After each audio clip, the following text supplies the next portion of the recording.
I'm in a series right now. I felt like, moving to the new year, normally I would be ministering around the area of first fruits and challenging you in this year to keep God first. But I felt like the Lord was kind of revealing some other things to me and really began to challenge me here in this congregation to minister this message that I'm on.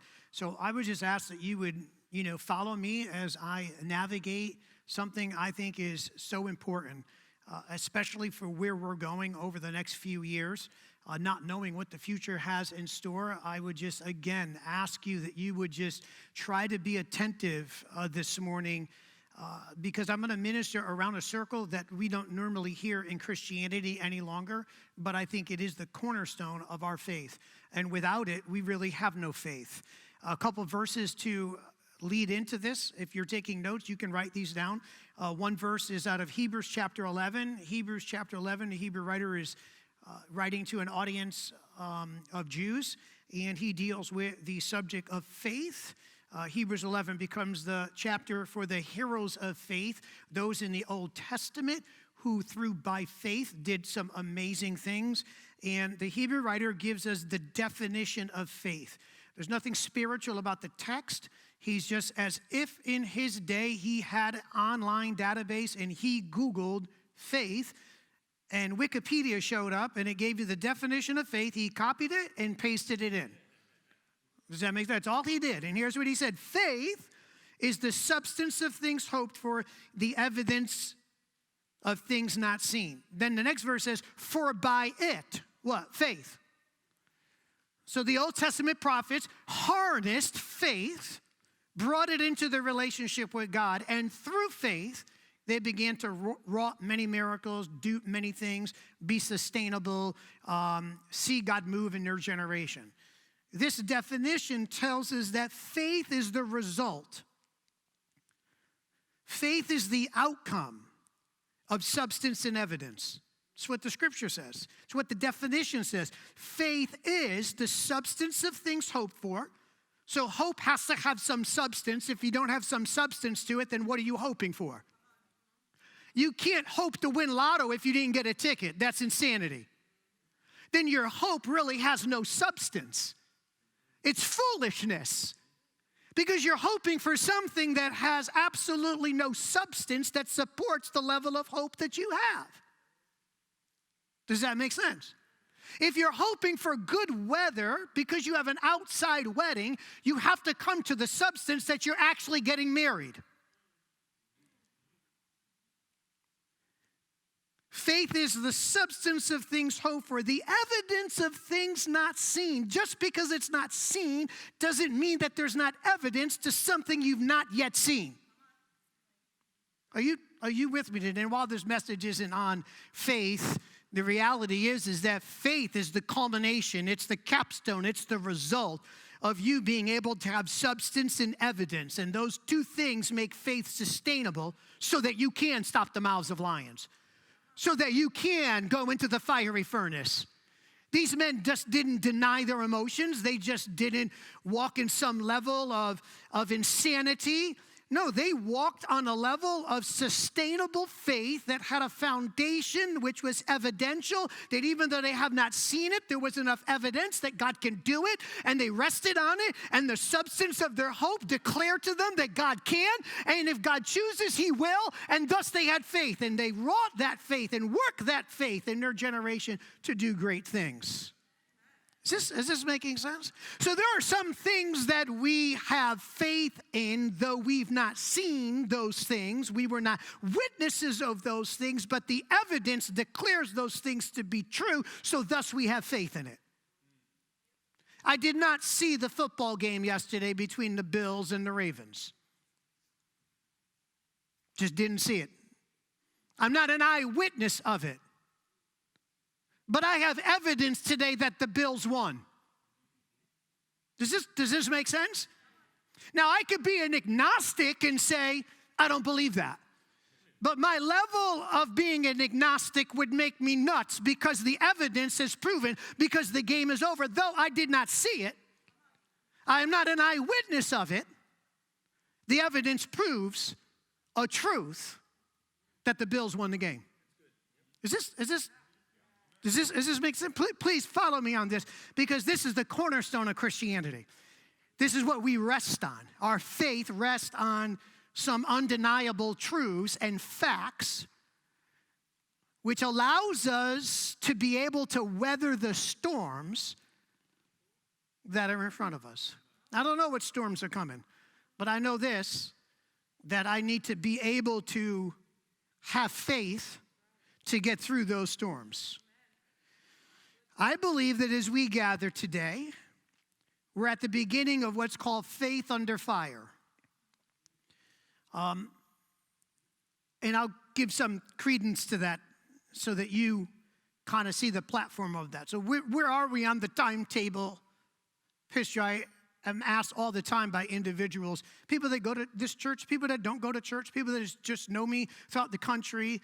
And I get emails from all over the place asking, what's my sense of where we're at? What's my sense of where we're at? Let me give you that systematically. One, history, in essence, history is a written record providing for us continual patterns of cause and effect. History is a record of the things that have already passed, and we study history because of cause and effect.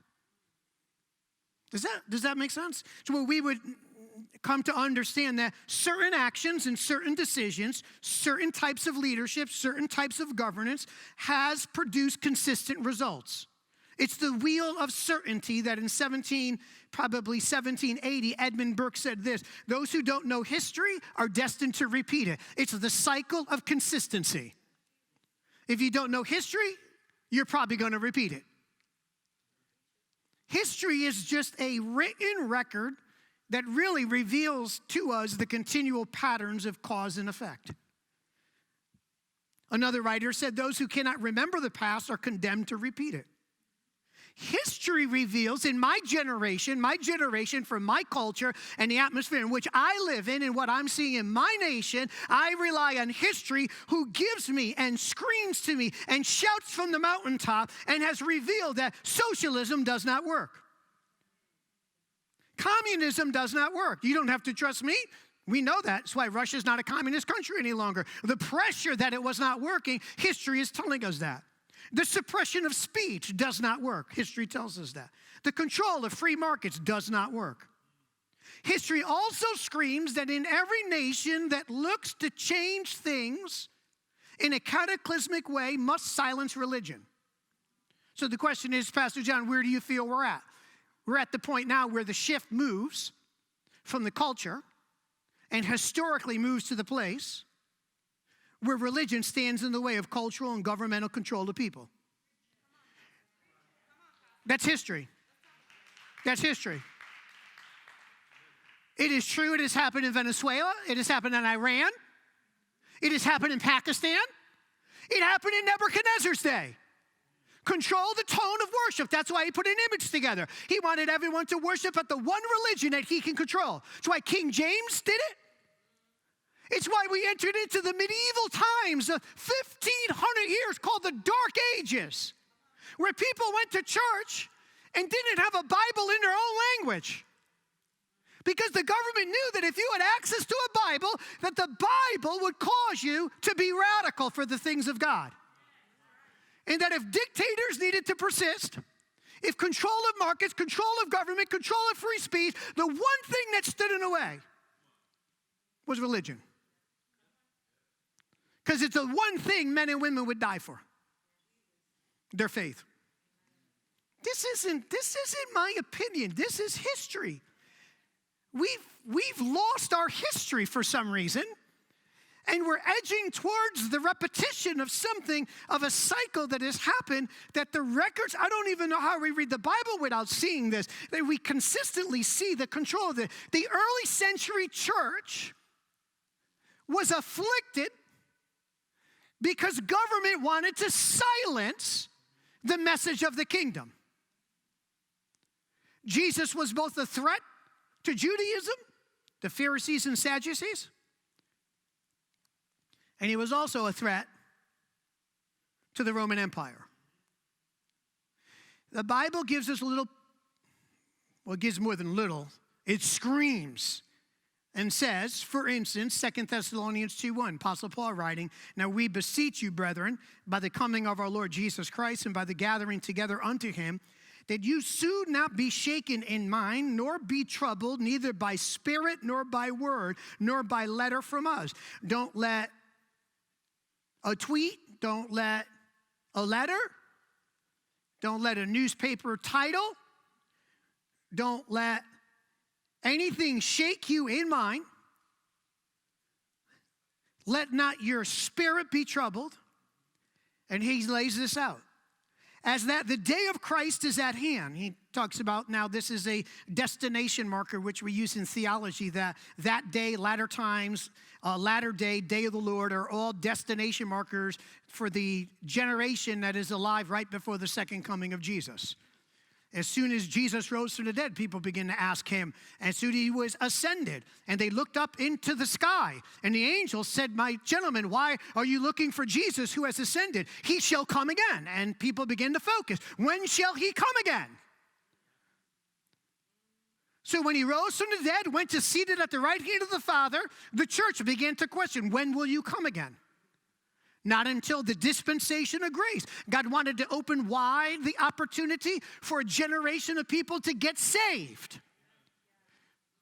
So he kicked the can down the road for 2,000 years to allow in consecutive generations individuals to have opportunity to come into the kingdom. But he will come again. The whole book of Revelation speaks of that. And when he comes again, he will not come riding on a donkey. He's going to come on a white horse. He's going to be coming with his army, sword out of his mouth, figurative of power of the word. And he's going to judge the nations of this world. This writer, the Apostle Paul, says, "Let no man deceive you by any means, for that day shall not come unless there come a falling away first." Falling away. There'll be a falling away. There'll be hot hearts drawing cold in the church. There'll be a generation of believers in that last generation who have been afflicted in spirit and in mind by various winds of words and various dictator-style messages through propaganda, through information, through false information, through whatever means necessary, and their hearts will wax cold. And they will not trust in Jesus any longer. Jesus will come to them and be to them and become to them no more relevant than Buddha is to Buddhists. And Confucius,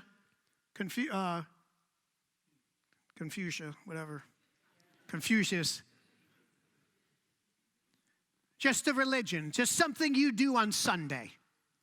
Something you do at Christmas and Easter twice a year. Something, if pressed on eternity, you say, well, yeah, I'm going to heaven. There's no evidence in your life that you would go to heaven, neither in your mannerisms or in your lifestyle or in your worldview.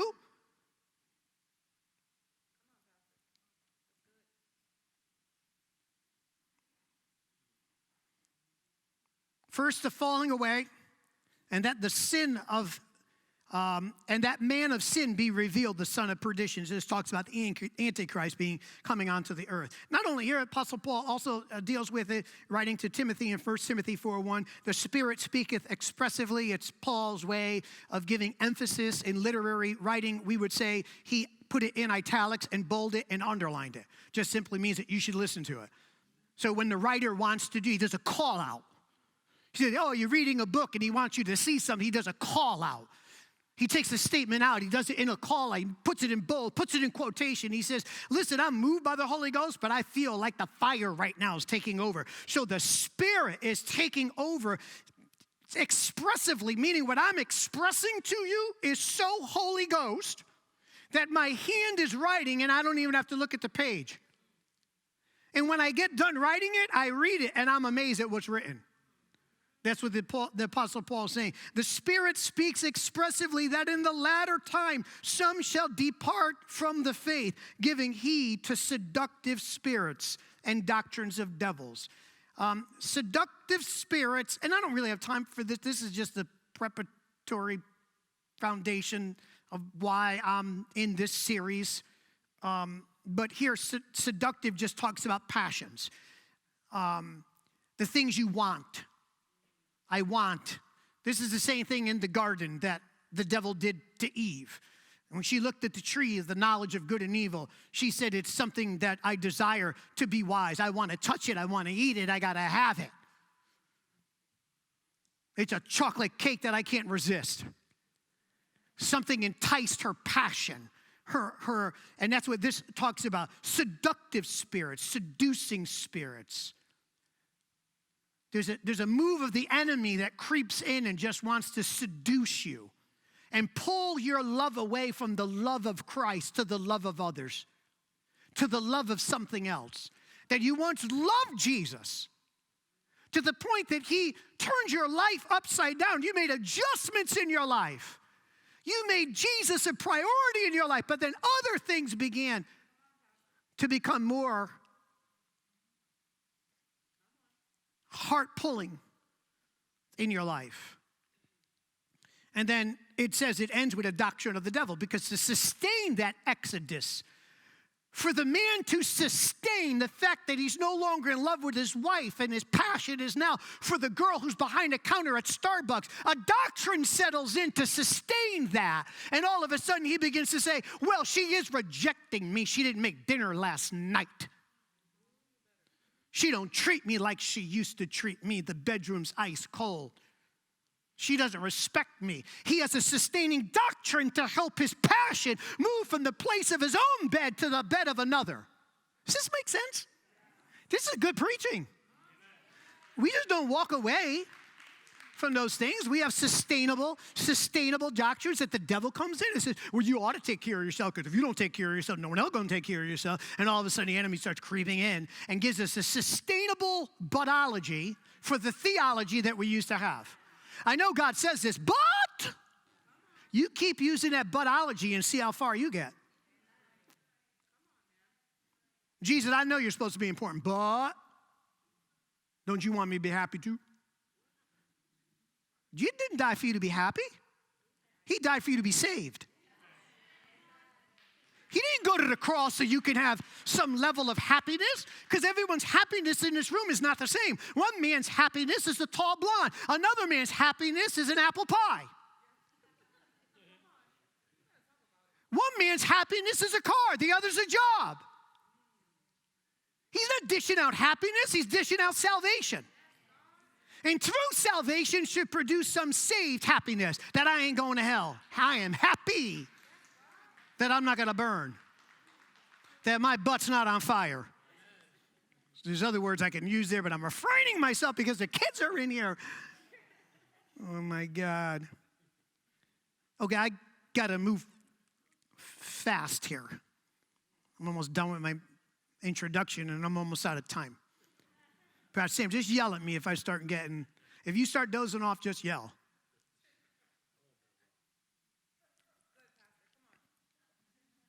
Matthew 24, Jesus warned us also. I'll just move from this one. Then shall they deliver you up to be afflicted and kill you. You should be hated of all nations for my name's sake, and many shall be offended because of me, and you shall be betrayed one another, and people will hate one another. He gives you this whole Sermon on the Mount, and he prepares you for the end of days. And I read this, and I say that my faith has to be sustainable and rest on a rock and not on emotionalism. I cannot be a part of that traditional Christianity, which is based on emotions, symbolism, legalism, ritualism, and traditionalism. I can't have that type of faith in the end days, that emotionalism drives my faith, that some level of symbolism drives my faith, that instead of my faith is a fish on the back of my car. My wife sometimes says, look at person has a fish on the back of their car. They must be a Christian. I was thinking to myself, it's got to be more than just that to be declared a Christian. Why are they then parked with the fish in the handicap parking spot with no handicap sticker on the window? Something's fishy. That was so spontaneous, you have no idea. Oh my God, the Holy Ghost is working. Christianity rests on a declaration of fact, not a declaration of emotion. It rests on a declaration of fact, a declaration of fact. I've heard over the years many say, well, I know he lives because he lives in my heart. Well, that's fine for you. Right, that's fine. That's so cozy. I know he lives because he lives in my heart. He lives in my heart. I know he lives.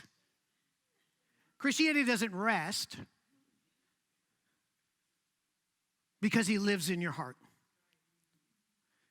Christianity rests on the declaration that the foundation of Christianity is that he lives because the tomb is empty and because he rose from the dead. Are you getting that? Not because he lives in your heart, but because he ascended. He rose from the dead. Christianity rests. It puts all its eggs on that basket. It does not put the emphasis, Christianity does not put the emphasis of its existence on creation. No. There have been debates over the years. Was it 7 days? Was it 700 years? Was it 7 1,000-year increments? The debate for years, was it a million years? How old is the earth? Is the earth 1,000 years old? Is it 7,000 years old? Is it 7 billion years old? And all this. Well, Christianity doesn't even rest on that. Christianity doesn't rest whether there was an Adam or whether there was an Eve, whether there was a garden. It doesn't rest on that. Christianity puts its entire existence on one thing. The tomb is empty. The tomb is empty. If the tomb isn't empty and Jesus didn't raise from the dead, then we have no preaching. This is all a joke. And it's foolishness. Hangs on the witness of the resurrection. So let me set this pattern for you, just so you, if you're a student or you of history, not just a student of history, but history at the college level tells us that there's no such thing as, and you could research this. This isn't my opinion of this. This is from the records of scholarship. Historical certainty is when all logical, practical, and operational information is in. That's historical certainty. Remember, historical certainty can only be certainty, when you have all the logical, practical, and operational information it is in, and it can only be relative when the event passes. That then makes it, for instance, the Bills won yesterday. I couldn't tell you that yesterday morning at 7 a.m. because they had not yet played. That would not be history. That would be foretelling. That would be predictive information. And you can have predictive information, but we're not dealing with that. So the Bible doesn't rest its existence on predictive information. It rested on historical data. You still good? So, history can only be relative once the event passes and within the extent of the eyewitnesses. Once they die, absolute certainty is removed from the historical event, and now you have historical probability. Historical probability. Once the first generation witnesses of the event have passed and they are no longer alive, then we now rest on something called historical probability, and that is based on the facts that can be collected. And the more facts and the better quality of the facts, we then can have historical probability. Alexander the Great, we know lived. We know he lived because we have historical probability. We know the area in which he was born. We know the lineage and family line that he was born into. We also have the record of written material in not just his generation, but that which was found in Greece in the upcoming generations for 400 years after Alexander the Great.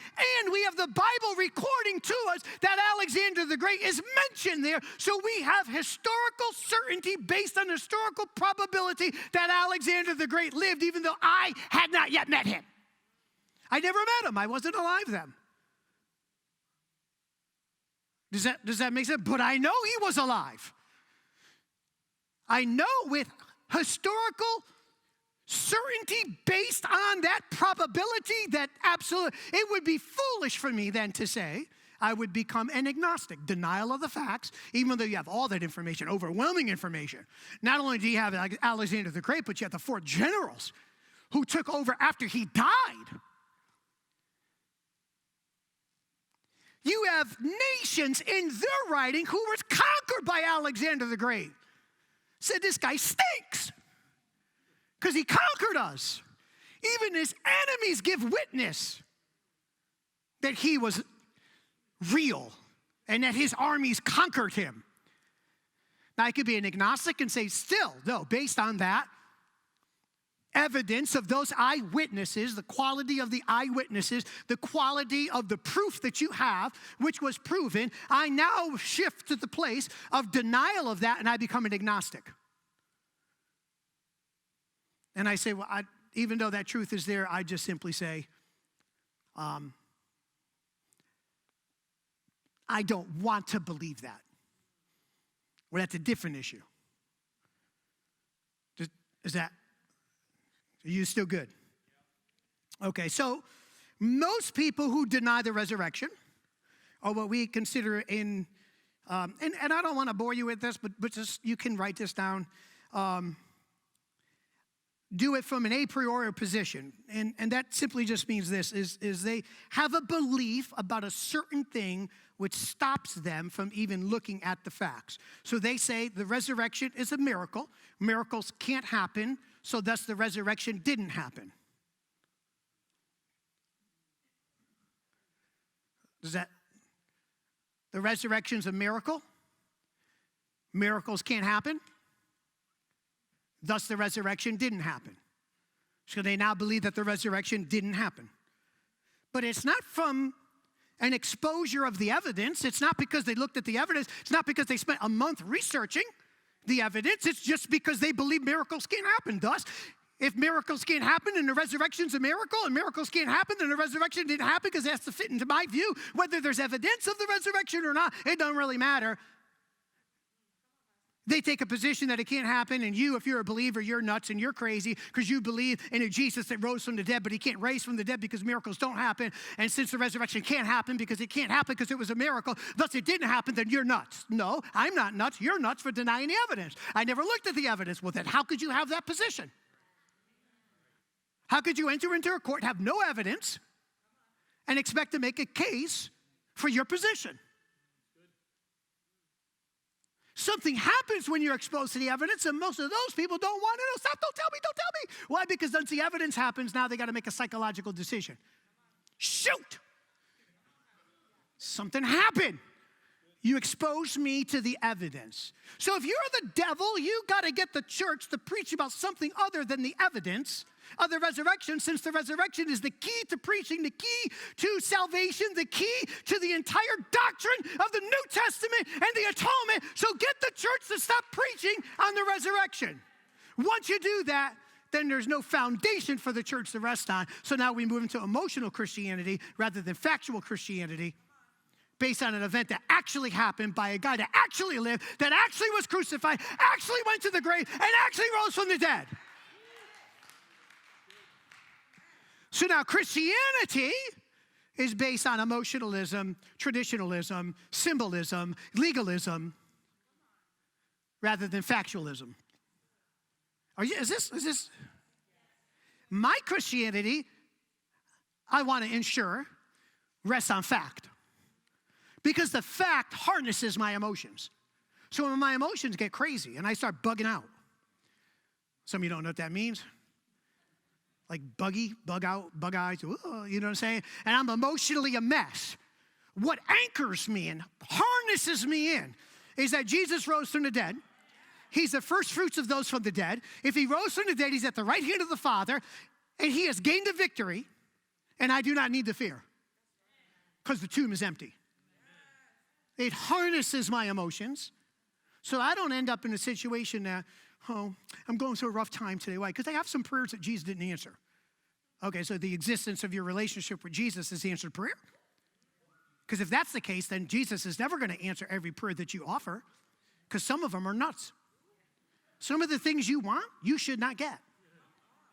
Right? I mean, thank God he doesn't give you everything you want. Some of you are calling lightning down from heaven on your neighbors. Right? You're nuts. So he refrains from giving you everything you want to only give you what you need.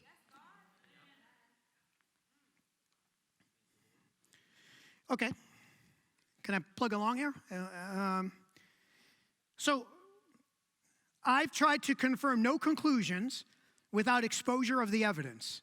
So the quality and quantity of the evidence, quality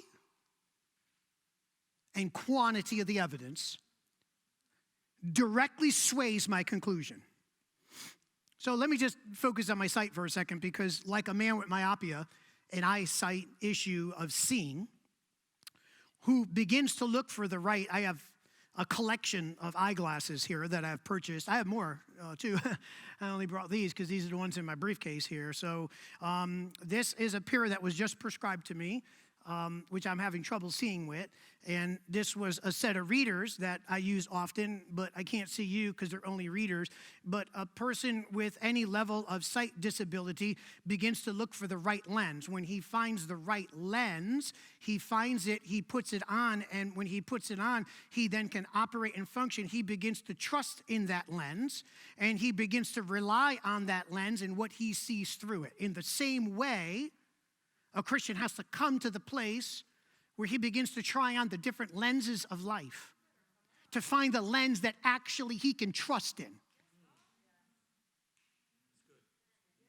And I've tried the lens of self, trusting in self as a 16-year-old runaway, that I'm only going to rely on what I can do and what I can accomplish, and no one's stuck with me. I'm going to go alone. I'm going to be an island, and success rests and lives on me and me alone. And if I can't do it, nobody can. I tried that lens. Don't work.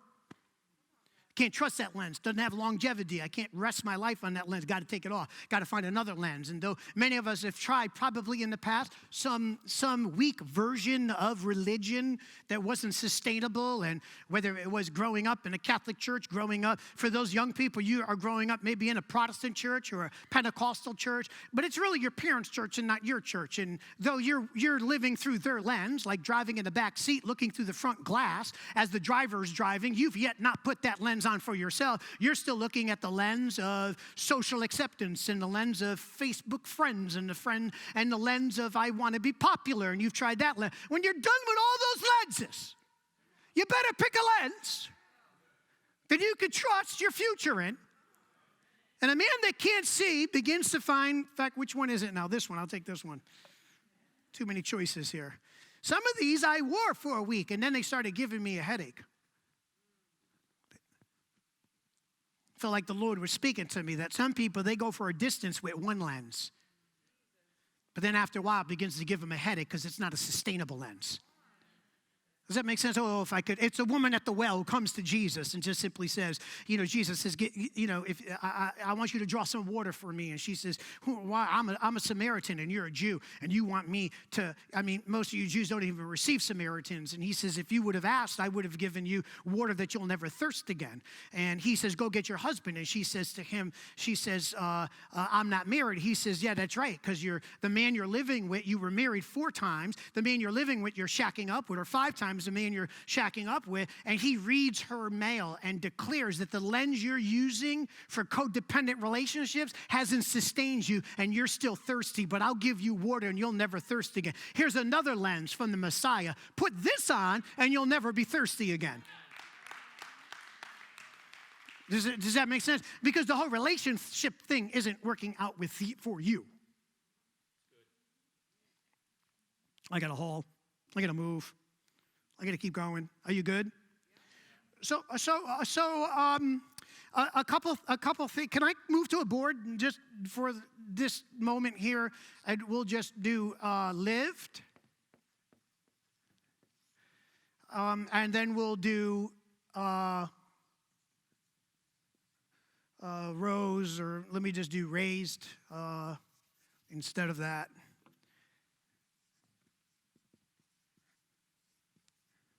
So obviously, you can't believe in a resurrection if you can't believe that Jesus actually lived. The easier of the two columns is that he lived. That's so in order to have that, you would have to say that one is that he lived, and that two, he was crucified, and then maybe number three, that he died. Four, maybe that he was in a known tomb. Five, we'll just do that the disciples were persecuted. And number six, tomb empty. That's the list so the historical quantity and quality of information, not just within the writings of Christianity, but even from agnostics, from the generation and the ensuing generations for 400 years, have not argued the point that Jesus lived. That there was a Jesus, that he did live, that there is record of his lineage. The second thing is that he was crucified. He was crucified. He was crucified by the Romans. So he was crucified by the Romans. And he was offered up by Jewish leadership. There's no argument there. Not only is the Bible a record of that, but also in Rome, writing themselves, and the historians of that day also attested to that. Even individuals who are agnostic, they don't even believe that Jesus rose from the dead. They might argue that he rose from the dead. They don't argue that he actually lived. In fact, no other religion actually argues that. So even Buddhists and even Muslims, they all agree that there was a Jesus. The argument usually is over the resurrection, not the fact that he lived. Were there even crucifixions during the time of the Roman Empire? Absolutely. Prior to Jesus and after Jesus, it was a common practice of the Roman government to crucify individuals who violated the law. Did he die? Now, there's some individuals who say, the argument had been over the years that he didn't really die on the cross. He just passed out. But when they put him in the tomb, the cold air of the tomb resuscitated him. So he was never really dead. But the medical field has already debunked that no person can survive a Roman crucifixion. He was flogged. The end of the whip had tooths in it and metal in it, which would rip apart the back of the individual who was being flogged. The amount of blood loss from an individual who was being flogged was so intense. Jesus then had to carry a cross, which he fell under the pressure because his blood pressure was spiking so high. He was then crucified to the cross. The writings of the cross, of him lifting up, that just the pressure on the lungs, that in order to speak and breathe, he would have to push himself up, take a breath, and then he would sink back down again. And then he would have to do it again, and sink back down again. When he was pierced on his side and water and blood came out, the mixture of the water and blood was because there was an eruption in his lungs and it filled with blood and water. He lived. Not only that, but he walked around, he ate with the disciples. He'd be a vegetable. Who's that? Jesus.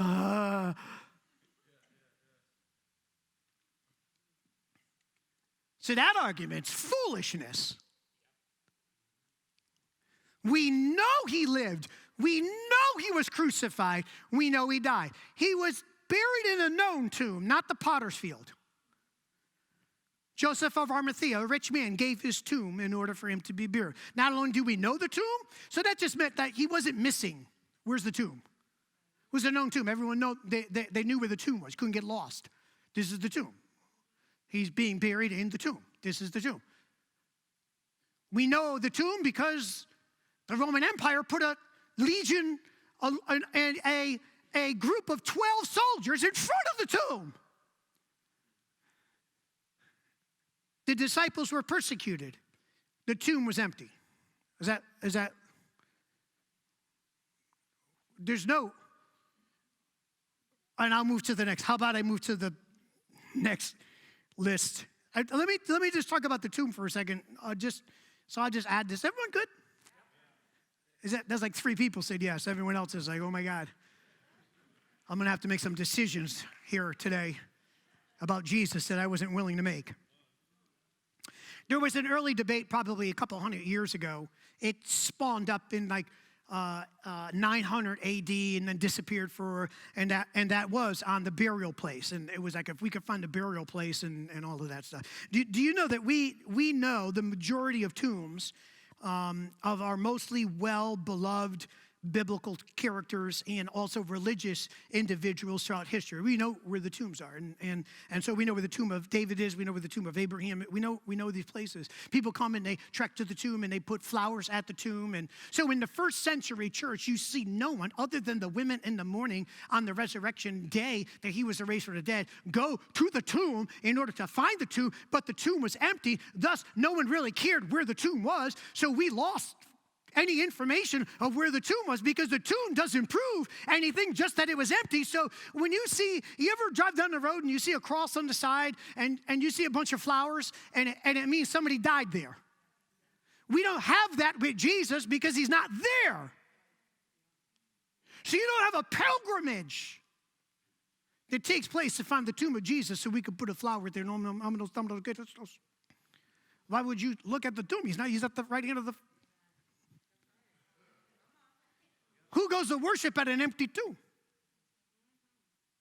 Is that what? No record in the first century church of anyone ever visiting the tomb. Tomb becomes insignificant. Who cares? He rose. Once someone raises, somebody gets out of the hospital, you don't visit the hospital bed. Where are you going this week? We're going back to the hospital bed. I could just have a connection to that bed. Like there's no reason for that. History tells us that the resurrection story and the event was highly contested. The news of Jesus declaring that he would raise again was not unknown. Oh no. Jews were petrified of it. They were, so I give you a different list now on this side. Are you still good with this? So on this side of he raised, the argument or theories that were around in the first century church and even afterwards was that the disciples stole the body. 2 was that the Jews, leadership, Jewish leadership, JL, stole the body. 3, Romans took the body. 4, they went to the wrong tomb. Number 5, he was revived. Never really died. Story made up. Story made up. Number 7, told the truth. So the disciples were persecuted. I'll put a number 7. The reason they were persecuted is because in their generation, they preached the resurrection and the ascension. That was the content of their message. So the disciples stole the body. That was the first hypothetical that, so number 2 is the Jews stole the body. Well, if the Jews stole the body, why didn't they just produce it? That would have been the easiest thing, Resurrection didn't happen. Look, we got the body. Right? Just that. So if we're in a court and we're looking at evidence, we just simply say, well, that actually can't happen. Why would you do that? Romans stole the body, took the body. Well, produce it. These silly women in the early morning, filled with emotion, went to the wrong tomb. Well, let's just solve that problem. Show them where the right tomb is. You took a left, should have took a right. Right? You went to the wrong tomb. Silly women. Oh, wrong tomb. He was revived. Impossible to be revived. Absolutely. Then that would give credence to the fact that over here, that the crucifixion can be. But by the way, so Jesus wasn't crucified by elementary school kids. He was crucified by assassins. Their job was they were assassins. If they didn't effectively commence the crucifixion, they would die. Their commitment was to make sure that that body was dead. So you got these two on the bottom. Obviously, this one, the disciples stole the body. How would they have gotten past the Roman guard? How would they have knocked out the Roman guard? How would they have gotten there early in the morning to only see, like that gets debunked just by the fact that then the Romans couldn't protect the tomb, which had a stone rolled away in it, and they would have had to somehow be able to knock out the 12 soldiers that are there, which then would have caused a revolt within all of Rome because a few fishermen and a few ladies knocked out 12 Roman soldiers and rolled the stone away and stole the body. Clearly, that didn't happen. So the Romans of that day debunked that and said, no, that didn't happen. So now you end up with two things down here, which is simply this. They either told the truth or they made the story up. One other person said that they hallucinated. The disciples had hallucinations, and they thought they seen it. The Bible gives us a record that 500 disciples, 500 individuals seen Jesus. So then all 500 of them drank the Kool-Aid. And that's an impossible task. Are you still here? I'll give you three. Is everyone so good? You're so good? Why don't you turn to somebody and say, listen to this. I might have to switch to a different pair of glasses since I have them all up here. So let me just deal with some internal continuity, congruency of the Bible which you have in your hand. This is just good. My goal here is for your faith to rest on fact and on a concrete foundation. If I'm living in a day where there's possible persecution, and you look at the record of the first century church, my God, the first century church was persecuted, and they thrived. They had some foundation of faith, which was more than getting an answer to prayer. Is that more than just getting an answer to prayer? I'm living in a generation which has witnessed such things as the prosperity gospel, the name it and claim it, that God just wants you to have your best life now. He wants you to have the best seat on the jet. He wants you to have the jet. He wants you to have a bigger house. That was never promised to the first century church, and he never promised that. He said, I go to prepare a place for you. And in my kingdom, there's mansions, but while you're here, so he gave you the promise of eternity where all the fruit would be. And we've taken the gospel message and turned it into some type of tool for you to get what you want to get. Does that? I always say that you won't notice the hirelings until persecution happens. And then truth, faith rises to the top. So, two possible theories to explain the resurrection. They lied or they told the truth. Three undeniable facts that I'll just give you. These are mine. One is the internal congruency of the gospel record. Internal congruency of the gospel record only takes a few things here. So in theology, we begin to look at the first gospel written, which is the Gospel of Mark, and then as it progresses, that's the first gospel written. 30 years later, afterwards, now comes the ensuing gospels, the Gospel of Luke and the Gospel of Matthew. The Gospel of Luke and the Gospel of Matthew have within it references to the Gospel of Mark, because Mark is the first gospel that's written. The Gospel of Mark is written to specifically a Gentile audience that he's writing to. That's his audience. And so each of these documents that is written where the writers, Luke is not in Jerusalem sitting in a room right next to Matthew, who's sitting in a room next to him, who's writing the Gospel of Matthew, who's in the room next to Mark, who's writing the Gospel of Mark, and they're transferring notes and they're emailing each other notes. They're writing their gospel with their accounts separated by thousands of miles with no contact with each other, giving their account. And when you take those accounts and lay them over each other based on 40 years apart, different places. One's in Asia, one's in Jerusalem, one's in Africa. And when they finally get a copy of it and they read all three, there's internal consistency in all the events. So Matthew writes his in Antioch. Mark writes his specifically to the Gentiles. Luke starts his in Egypt, finishes it in Africa. And just taking the story of the feeding of the 5,000 in Bethsaida, Luke says it's in Bethsaida. Mark mentions that they fed 5,000. Matthew mentions that Jesus turned to Philip when they said that they were famished, 5,000 plus individuals. They're famished. One gospel says that Jesus turned to Philip, said, is there anywhere around here to eat and buy food? Luke tells us it's near Bethsaida, the valley close to it. When they came near to Bethsaida, and you would think there's conflict between them. But not until you layer the congruency together do you recognize that Philip is from Bethsaida.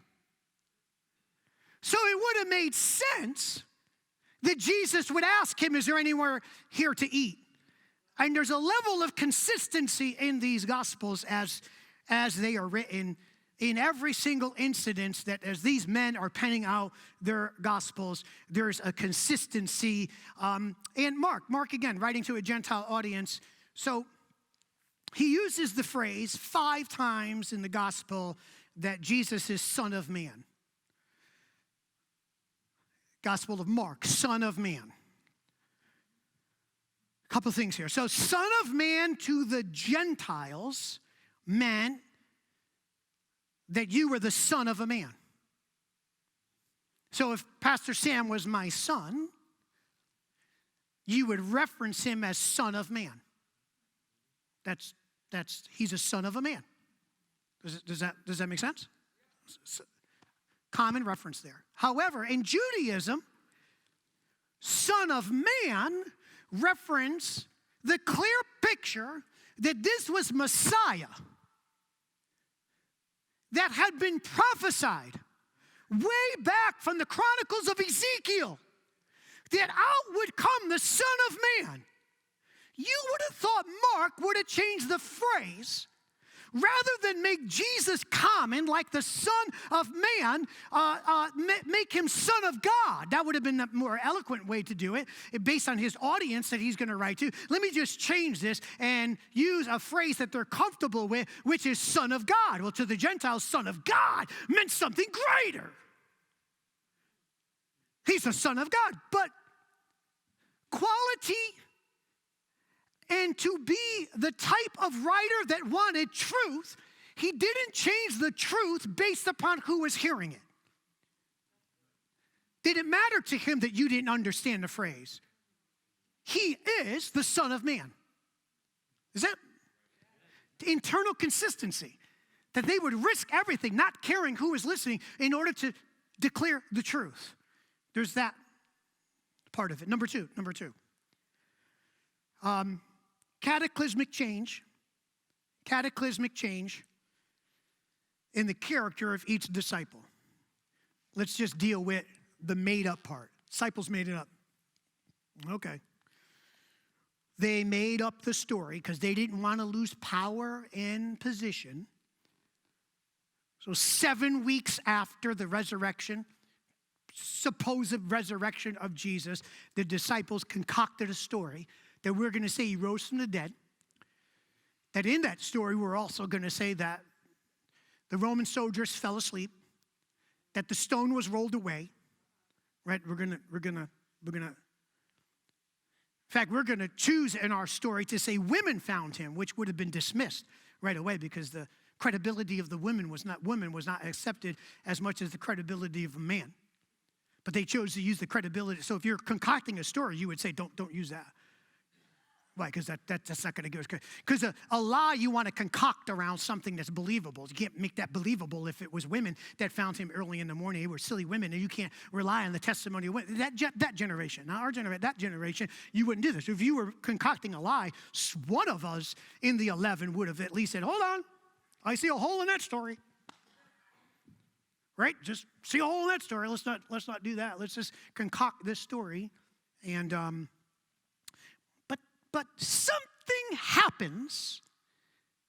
Something, Peter, James, John, and Thomas. We'll just focus on them, besides the other ones. Just Peter's character in living with Jesus for 3.5 years was one of inconsistency.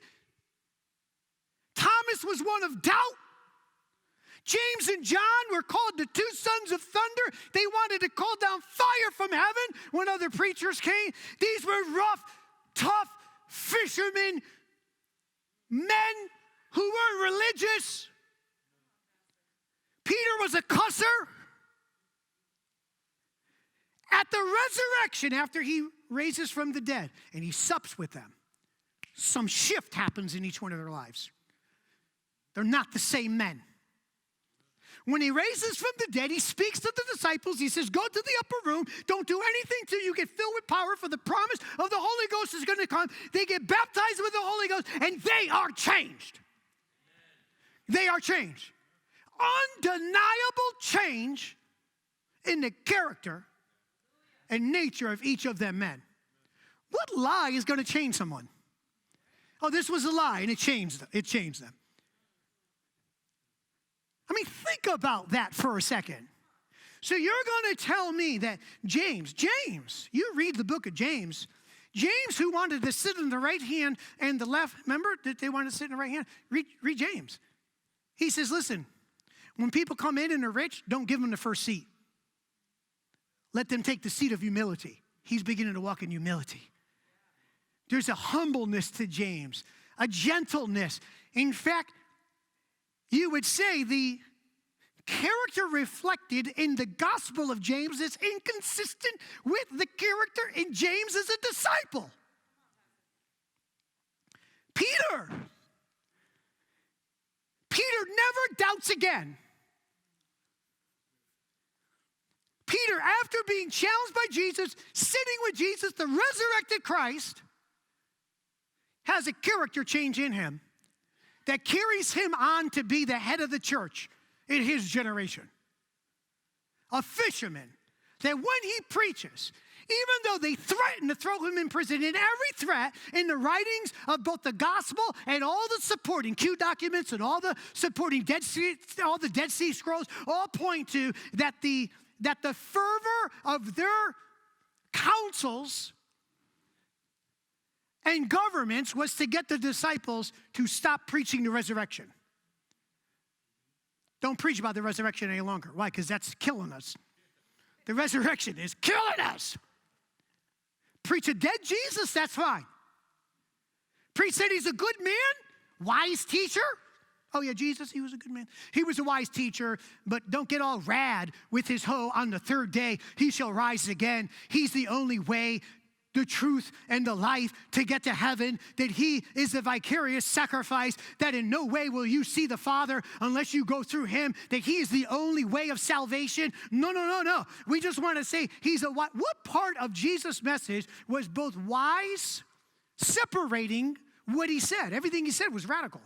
I'm the way, the truth, and life. What did he actually say other than these radical things? He said, believe in me, no one else. You're a sinner. I'm going to fall on you. You're going to be bound to powder. You're going to fall on me and break. If you don't believe in me, you'll burn in hell. You can't just take a portion like a little Hallmark card. He was a good and wise teacher.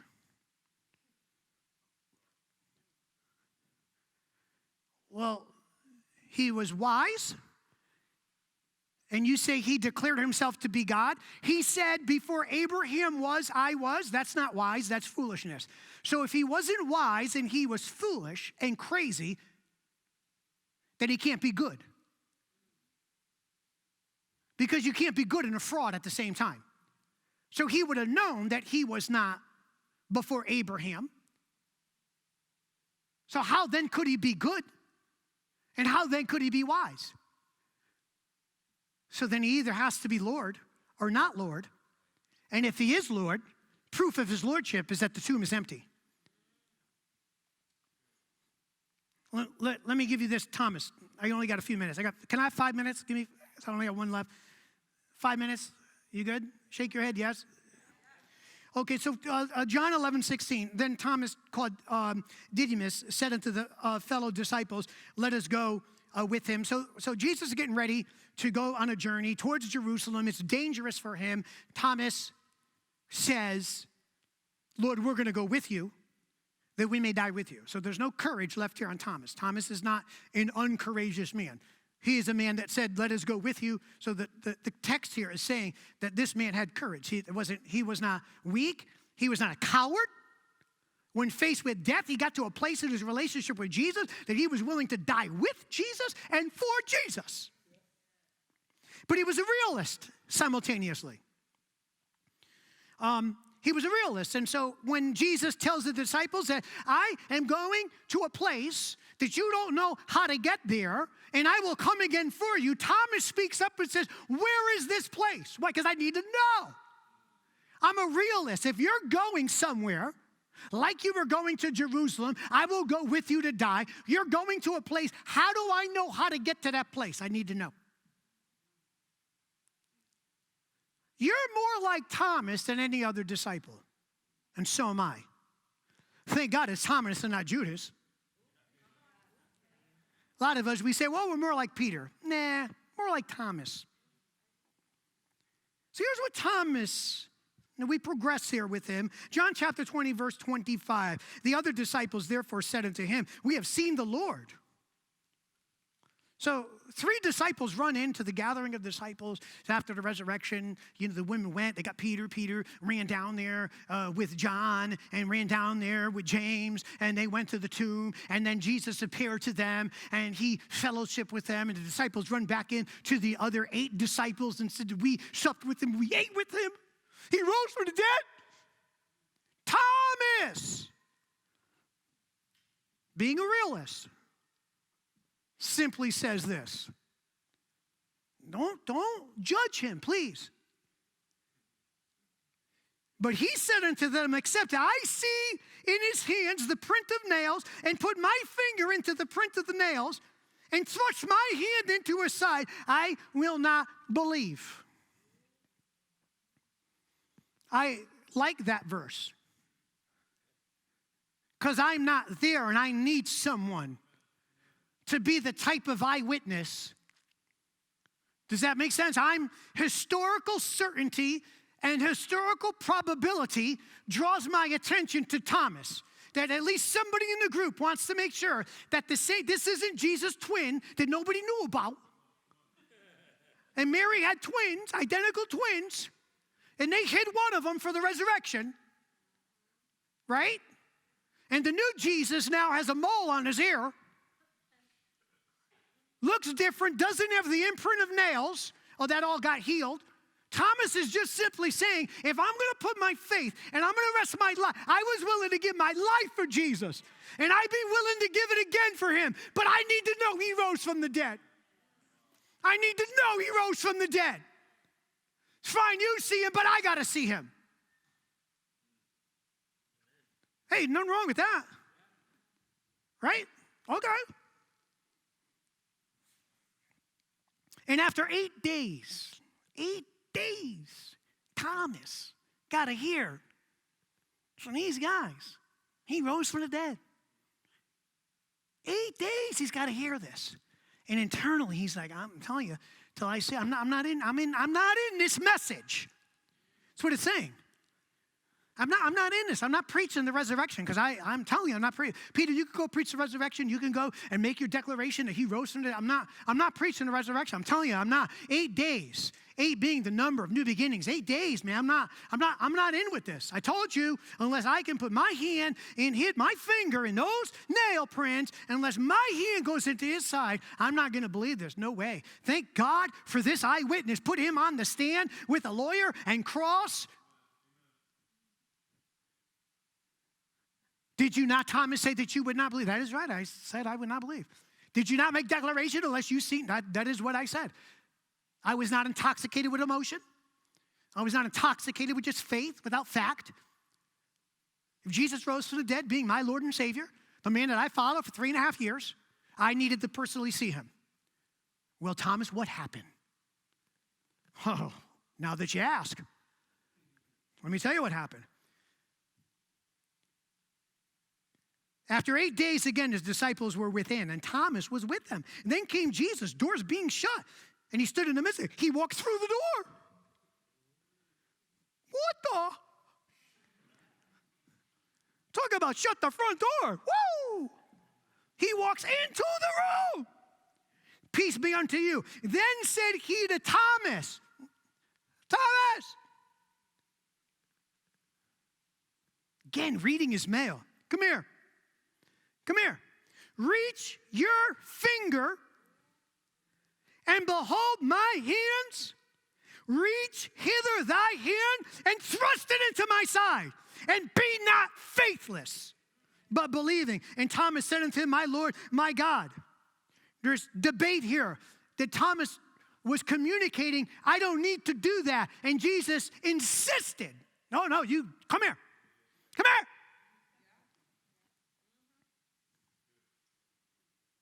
Jesus said unto Thomas, because thou hast seen me, you have believed.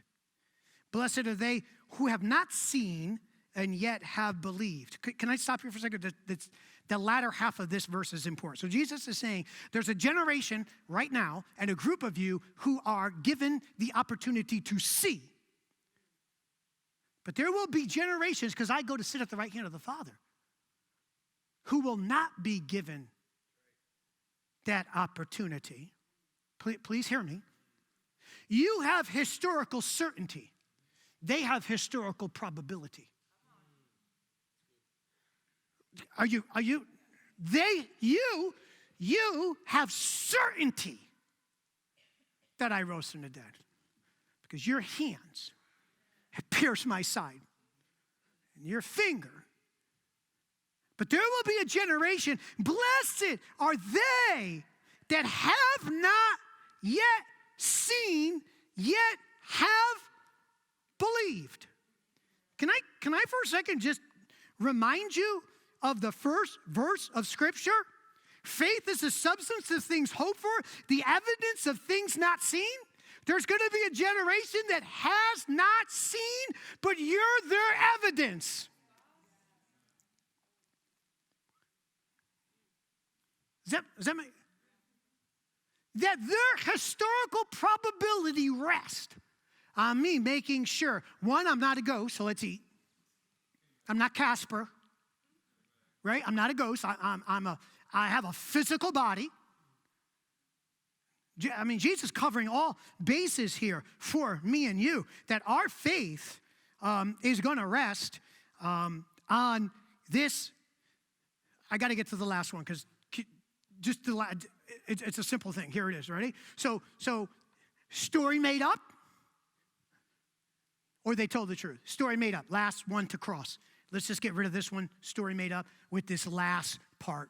Ready? Here's the last part of the story. Was the death of the witnesses. Do you know what they do when the police, we have sergeants over here, when you get a group of individuals that commit a crime, first thing you do when you're going to cross-examine them, don't you separate them? So time separates the disciples across air. They have no internet. They don't know what each other is saying. But the death of the disciples, the degree of pain to stick to the lie, if it's a lie that they rose from the dead, there's not one instance of any of those disciples recanting the testimony of the resurrection. Separated by time, separated by geography, no phone, no internet, a fraud and a liar. Listen, we'll let you go if you recant. Just say the resurrection that Jesus, we'll recant. Can I just? So Stephen is martyred. We know the Apostle Paul, being Saul, holds his cloak, the cloak of those who are stoning him. James is beheaded in AD 36. And he was beheaded because he would not recant of the resurrection of Jesus. Thomas goes all the way to the Parthians in Greece, to the Medes, the Persians. He goes into Iran, known today, and preaches the gospel. And Thomas is thrust through the side because he won't recant of the resurrection with a sword and a dart and dies a horrific death. Simeon was crucified in the city of Egypt in the time of Trojan the emperor. Peter the apostle was crucified upside down. He was being crucified right side up, but he said he wasn't worthy to be crucified like his Lord and Savior and would not recant of the message of the resurrection of Jesus Christ. And his wife was crucified on the cross next to him. A lie? Mark called the evangelist was pulled apart with ropes tied to 2 horses, and then body was burned. And he never recanted of his testimony. Bartholomew preached to the Indians, translated the Gospel of Matthew into the Indian language, and then he was beaten with staves when he would die, and then was crucified. And then beheaded after, because they didn't want him to raise from the dead again, because they already had one Jew do that. Andrew the apostle, crucified. He's the brother of Peter. He preached to the Ethiopians. He was crucified under the governor of Edessenes, who crucified him. Matthew, the tax collector, who wrote the gospel of the Jews in their tongue. It says here that he was stabbed with a spear in Egypt. I mean, the list just, Ignatius, which is the disciple in 60 AD, was sent to the lion's den. Polycarp, another apostle in AD 155 under the persecution, was also sent to the lion's den. History tells us that the cycle of history, you are not going to get people in a group that big to consistently die for a testimony, to hold on to a lie that no one else would know. Just, how are they going to know? I'm in Africa. All right, yeah, you might not have rose.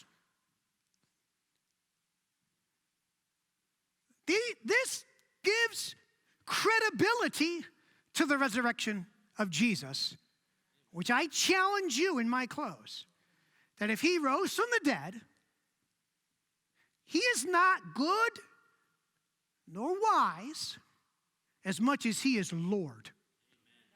And if he is Lord, then he is the only way to get to heaven. He said, I'm the way, the truth, and the life. No man comes to the Father but by me. Unless a man is born again, he shall not see the kingdom. It's not my view. It's not the review of a religious body. It is the testimony of Jesus that you must be born again. And if you've not given your life to Jesus, I'm here to tell you, you will not go to heaven. Done. You will not go to heaven. But I'm a good man. That's not how you get to heaven. You could have all the biology you want. But if Jesus rose from the dead, then everything he said is real. And everything he said is true. You better take into account the words that he spoke in the second coming, the words that he spoke about salvation, about the entrance for eternal life, that you will either spend eternal damnation separated from him, or you will have eternal security in his presence. Now, you can reject all of this and become an agnostic and say, no matter what that little preacher said today,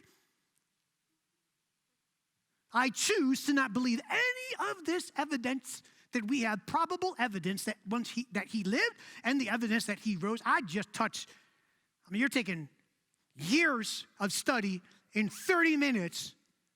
Give me some more time, and I'll wear you out with evidence. And I'm just giving you a synopsis of this, cliff notes. You then have a responsibility. This is why the resurrection is so important to Christianity. Brings us to one of two conclusions. It's either the truth, Christianity is the biggest fraud, based on a fraudulent resurrection by fraudulent men, and is the greatest duping in the history of the known world. Or it's true. And if it's true, then you have to deal with it. Stand this morning with me.